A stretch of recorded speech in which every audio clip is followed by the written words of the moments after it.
can you imagine a queue like this just to get the train back home? At Guangzhou railway station, they've been shouted at, pushed and shoved. 500,000 migrant workers trying desperately to get back to their families for the Chinese New Year.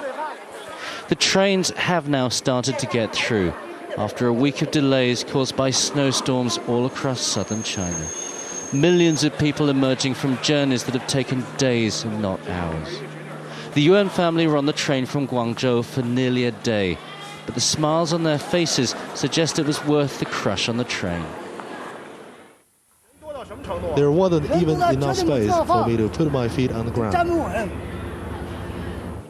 Their journey isn't over yet. They still have a 3-hour car ride to get back home. It's a good chance for 1 year to see the place her parents come from. She's never actually visited before. They're greeted by a landscape covered in white. This part of China's still under heavy snow. But after the storms of last week, the worst seems to have passed. As the car pulls into their village, Granny waits expectantly at the door. She hasn't seen them for more than a year, and this is the only chance for the family to get back together again.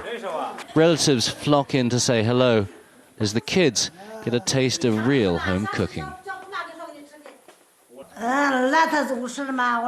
Of course I was worried my son wouldn't make it back from Guangzhou.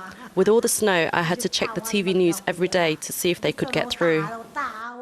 Millions of migrant workers have struggled through the snow in the last couple of days to get home to their families to celebrate the Chinese New Year. But the weather has also left millions stranded and their families at home cold and lonely.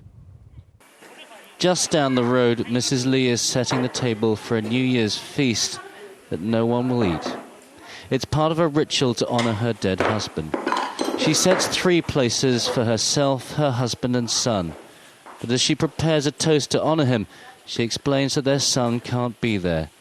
He's a migrant worker who couldn't get home because of the snow. She told me why her son had to leave home to find work. In the past, we had to borrow a lot of money to treat my husband.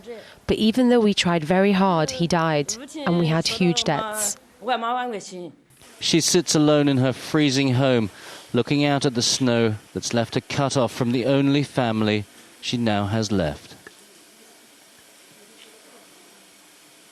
But the Chinese believe fireworks scare off bad spirits and allow the new year to bring in good luck. The Yuan family is just hoping they haven't used it all up this year on the journey to get back home. Tony Cheng, Al Jazeera, Zhengyuan Village, southeastern China.